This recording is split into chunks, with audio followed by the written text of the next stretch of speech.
Première épître de Paul aux Thessaloniciens, chapitre 2. Vous savez vous-même, frères, que notre venue parmi vous n'a pas été sans fruit. Mais après avoir souffert et subi des outrages à Philippe, comme vous le savez, nous vîmes pleins de confiance en notre Dieu. Vous prêchez hardiment son évangile au milieu de bien des luttes.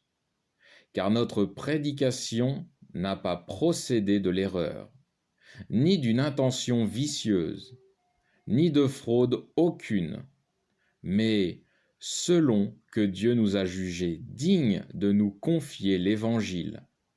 Ainsi enseignons-nous, non comme pour plaire à des hommes, mais à Dieu qui sonde nos cœurs. Jamais en effet nos discours n'ont été inspirés par la flatterie, comme vous le savez, ni par motif de cupidité. Dieu en est témoin. La gloire humaine, nous ne l'avons recherchée ni de vous, ni de personne. Alors que nous aurions pu, comme apôtres du Christ, prétendre à quelque autorité, nous avons été au contraire pleins de condescendance au milieu de vous. Je voudrais m'arrêter sur le mot condescendant. Le mot condescendant signifie attitude bienveillante teintée d'un sentiment de supériorité ou de hauteur.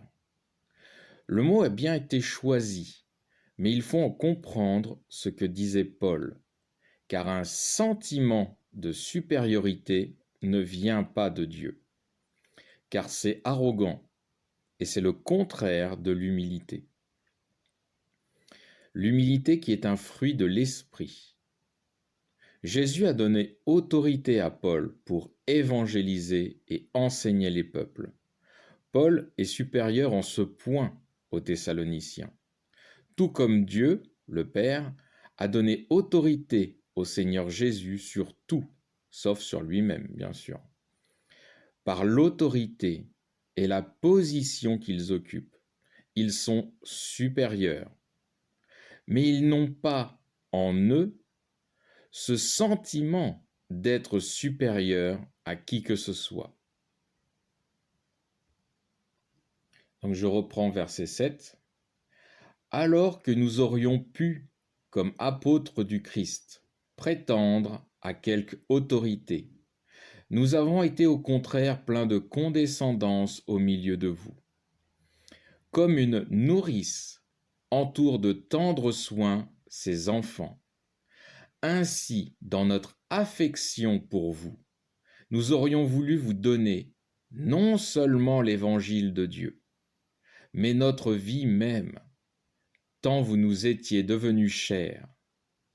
Vous vous rappelez, frères, notre labeur et nos fatigues, c'est en travaillant nuit et jour pour vous n'être à charge à personne d'entre vous, que nous vous avons prêché l'évangile de Dieu. Vous êtes témoins, et Dieu aussi, combien sainte, juste et irrépréhensible a été notre conduite envers vous qui croyez. Comment, ainsi que vous le savez, nous avons été pour chacun de vous ce qu'un père est pour ses enfants, vous priant, vous exhortant, vous conjurant de marcher d'une manière digne de Dieu, qui vous appelle à son royaume et à sa gloire. C'est pourquoi nous aussi, nous ne cessons de rendre grâce à Dieu, de ce qu'ayant reçu la divine parole que nous avons fait entendre, vous l'avez reçue, non comme parole des hommes, mais ainsi qu'elle l'est véritablement, comme une parole de Dieu. C'est elle qui déploie sa puissance en vous qui croyez. Car vous, frères, vous êtes devenus les imitateurs des églises de Dieu qui se réunissent en Jésus-Christ dans la Judée, puisque vous avez souffert, vous aussi, de la part de vos compatriotes, ce qu'elles ont eu à souffrir de la part des Juifs, de ces Juifs qui ont mis à mort le Seigneur Jésus et les prophètes, nous ont persécutés, ne plaisent point à Dieu et sont ennemis du genre humain, nous empêchant de prêcher aux nations pour leur salut, de sorte qu'ils comblent sans cesse la mesure de leurs péchés. Mais la colère de Dieu est tombée sur eux pour y demeurer jusqu'à la fin. C'est une prophétie que Jésus avait annoncée dans 2 paraboles dans le livre de Matthieu. Je vais les lire parce que je les avais déjà lues, mais je n'avais pas donné d'explication, donc je vais le faire aujourd'hui. Donc ce sont 2 paraboles que l'on retrouve en Matthieu chapitre 21 et Matthieu chapitre 22, qui expliquent comment Dieu retire le royaume céleste au peuple juif et le donne ainsi à ceux qui auront foi dans le Seigneur Jésus. Ils peuvent être juifs convertis ou ils peuvent être païens convertis au Christ.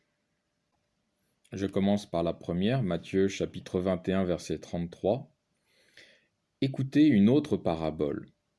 Il y avait un maître de maison qui planta une vigne. Le maître, c'est Dieu le Père. L'entoura d'une clôture, y creusa un pressoir et y bâtit une tour. Et l'ayant affermé à des vignerons, affermé c'est confié, et des vignerons, c'est le peuple juif. Il partit en voyage.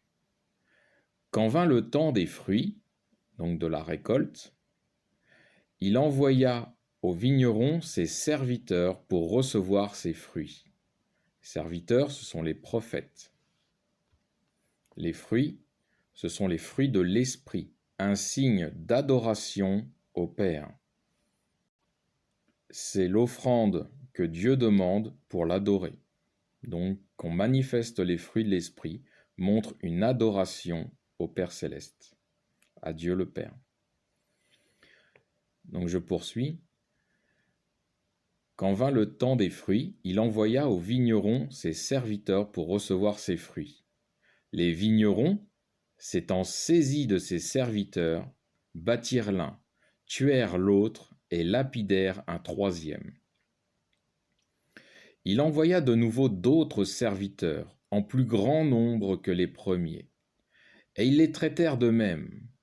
À la fin, il leur envoya son fils, donc là, c'est le Christ, disant, « Ils auront égard à mon fils. » Mais quand les vignerons virent le fils, ils se dirent entre eux, « Voici l'héritier, venez, tuons-le, et nous aurons son héritage. » Et s'étant saisis de lui, ils le jetèrent hors de la vigne et le tuèrent. Lors donc que reviendra le maître de la vigne, que fera-t-il à ces vignerons? Ils lui dirent, donc là il parlait aux pharisiens, aux sadducéens, aux chefs juifs, à ceux qui se montaient contre lui, contre Jésus.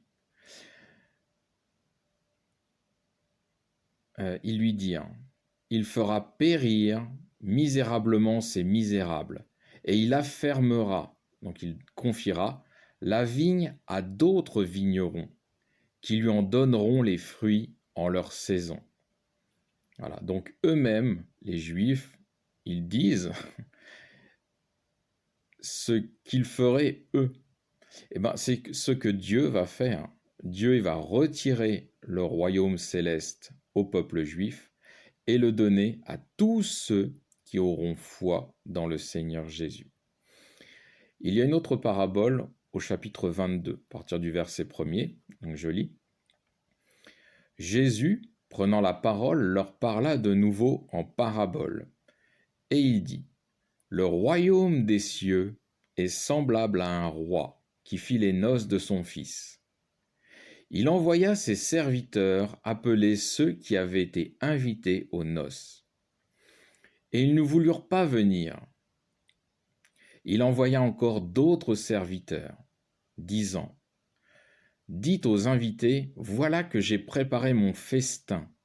On a tué mes bœufs et mes animaux gras. Tout est prêt. Venez aux noces.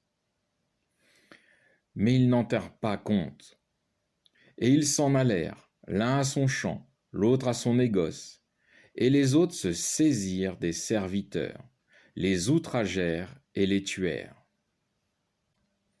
Donc là, on retrouve ce qu'on avait trouvé dans la première parabole. Donc ils refusent d'adorer Dieu comme Dieu le souhaite. Donc que va faire Dieu ? Donc au verset 7, ça poursuit. Le roi entra en colère, envoya ses armées, extermina ses meurtriers et brûla leur ville. Donc là, on a le roi, donc Dieu, qui se détourne du peuple juif. Et qu'est-ce qu'il va faire ? Alors, au verset 8, alors il dit à ses serviteurs, la noce est prête, mais les invités n'en étaient pas dignes. Allez donc au carrefour des chemins, et tous ceux que vous trouverez, invitez-les aux noces. C'est la prédication de l'Évangile qui s'ouvre après la mort du Christ. Il poursuit au verset 10. Ses serviteurs sortirent sur les chemins, rassemblèrent tous ceux qu'ils trouvèrent, mauvais et bons. Et la salle des noces fut remplie de convives. Donc c'est ce qu'on trouve dans l'Église depuis 2000 ans. Il y a des bons qui suivent le Christ, mais il y a aussi des intrus. On l'a vu dans les lettres de l'apôtre Paul. Il y a des personnes qui sont mauvaises dans les églises. Mauvais et bons sont appelés. Je poursuis au verset 11. Le roi entra pour voir ceux qui étaient à table, et il aperçut là un homme qui n'était point revêtu d'un habit de noces. Alors cet habit de noces, qu'est-ce que c'est ? Les habits de noces, ce sont les fruits de l'esprit. Dieu demande pour l'adorer que nous mettions en pratique les fruits de l'esprit, avec sincérité de cœur. Ça, c'est les habits de noces. C'est pour rentrer dans le royaume céleste. On a vu qu'il y avait les bons qui rentraient, mais il y avait aussi les mauvais. Les bons resteront, parce que les bons offrent à Dieu les fruits de l'esprit pour l'adorer. Les mauvais n'offrent pas les fruits de l'esprit pour l'adorer. Et donc, qu'est-ce qui va se passer pour ces personnes ? Au verset 12, « Et il lui dit, « Ami, comment es-tu entré ici sans avoir un habit de noces ?» Et lui resta muet. Alors le roi dit aux servants, « Liez-le, pieds et mains, et jetez-le dans les ténèbres extérieures.